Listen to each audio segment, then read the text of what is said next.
If you've ever wondered why you look at a magazine or an ad and your mouth waters, you've got to blame this guy.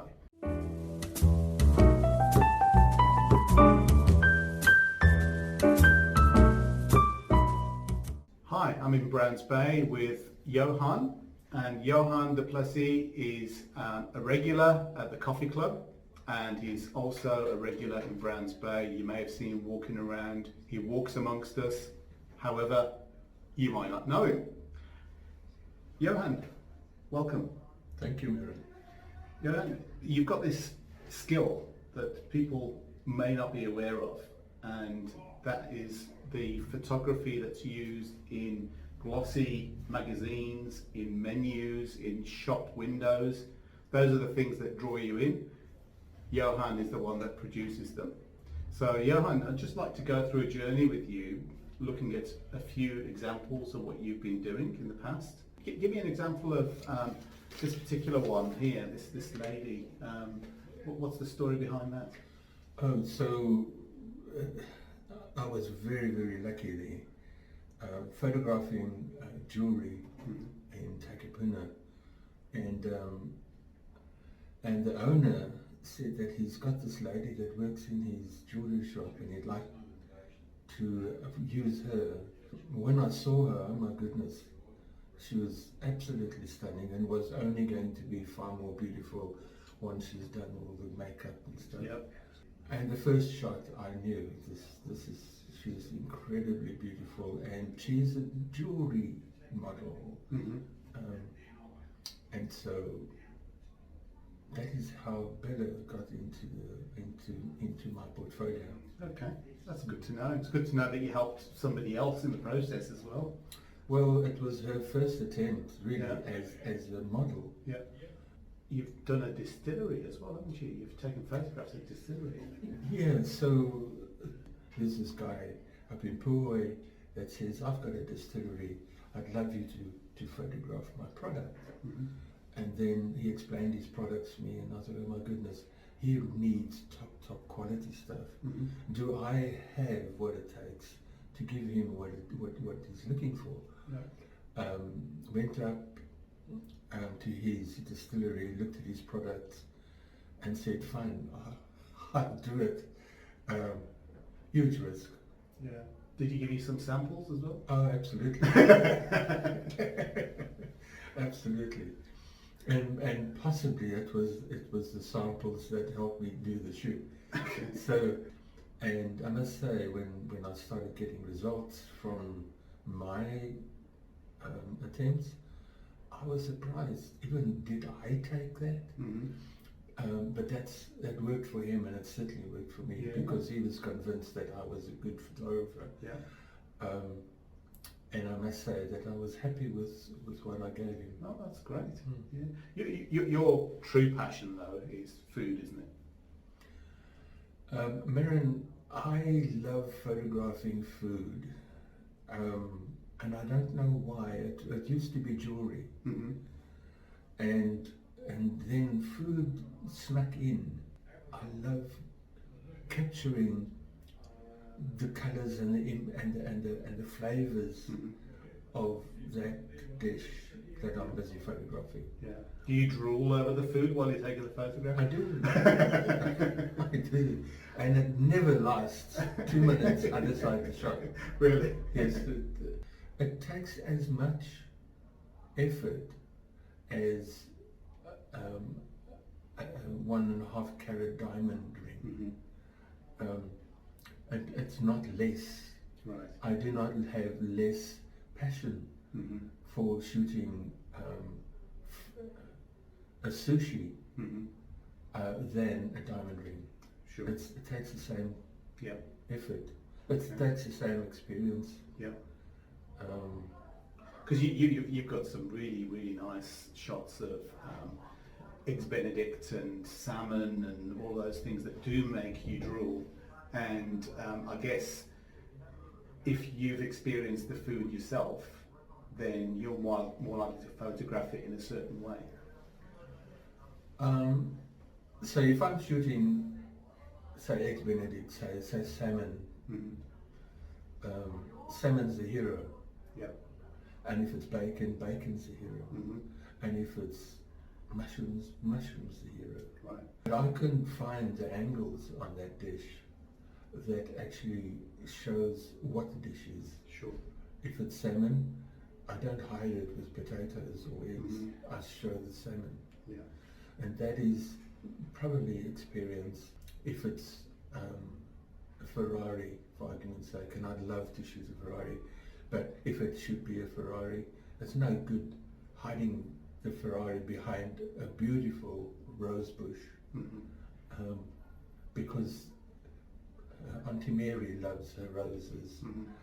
And show the product. Yeah. And Auntie Mary's less likely to buy a Ferrari. Absolutely. I guess a few other examples. One of my favourites is this egg. Yeah. And it's so vivid, and there must be a story behind that one. To photograph maybe 27, a range of 27 products for a company called Pacific Harvest. Right. And they do seaweed extracts and seaweed everything, Yeah. seaweeds. And they have products from that size to a little shaker bottle that size. Mm-hmm. And we photograph all 27 to appear on the biggest product packaging that they had, Right. and to the same shot to appear on the smallest. The problem was capturing an image that works on the size of a poster, Mm-hmm. and that same image, no changes, has to work on the size of a postage stamp, Right. because the lighting is crisp and harsh, Yep. and some would say very, very ugly. However, for that shot to read, for the product to read on that large size and the small size, that was the lighting that was necessary. Okay. And you've got this device or box that you use.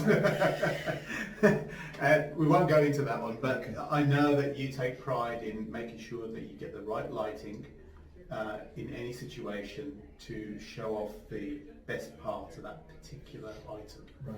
So we'll leave it at that for now, but if Right. anybody wants to know about it, obviously you can contact Johann, and Absolutely. he'll give you a rundown on it. I guess the other thing to focus on a little bit is you've actually done a landscape photograph as well. Is that something that you think you still carry on doing, or you're going to move away from? Do you know, who was it, Picasso, I think, Picasso, he had his blue period, and painting was always blue or bluish or tints of blue. I one day went down to Browns Bay Beach at crack of dawn, and I waited for the sun to rise. And I took a shot of that sunrise, and I was absolutely hooked from that moment onwards. Not that I was going to build a company out of shooting sunrises, Yeah. or business out of shooting sunrises, but the beauty and the majesty of that orb coming up from the other side of the horizon, and the reflections that it brought to the day, the new day. Yeah. I was fascinated. I could even then I could understand why the ancients revered the sun as Ra, the sun god. I could understand that. Yeah. You've got a few competitors in that field, though. There's a few people locally in Browns Bay, Torbay, that constantly get up very early in the morning to watch the sunrise and take beautiful photographs that they put on social media. Yeah. And again, they must take the same sort of pride as you do in taking those photos. There's, for me, there's the best time of day is just before sunrise, and just, I must say just, I mean like 10 minutes, up to 10 minutes after the sun's dropped. I think a lot of photographers who love to do that, they sit there and they wait for that time. And when the time comes, that's it. You've got 3 minutes to get the shot. Yeah. And so what I normally do is I just like bang off 50 shots, and I go home and I edit and look for my best shot. Yeah.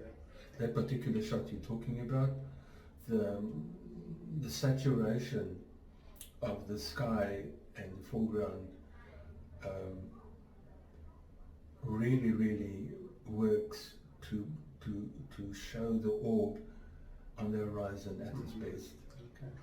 I was in Ayers Rock. I was fortunate enough to be there on a convention a few years ago, and I remember them getting us up at 4:30 in the morning, putting us on this coach, giving us a packed breakfast, just to go and sit on the roadside looking at the rock as the sun came up, and the different colours that it conjured.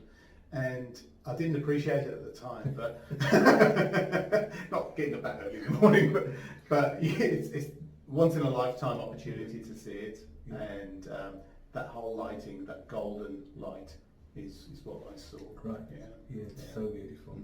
So, I guess focusing on where you are at the moment, what you're doing at the moment, you're a local living in Browns Bay, Torbay, and you are taking these marvellous photographs.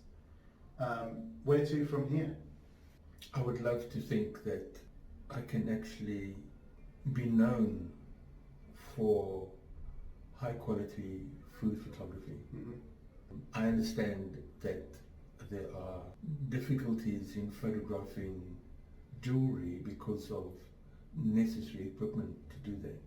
So when I photograph jewelry, where I am right now, I'm perfectly set up for photographing food.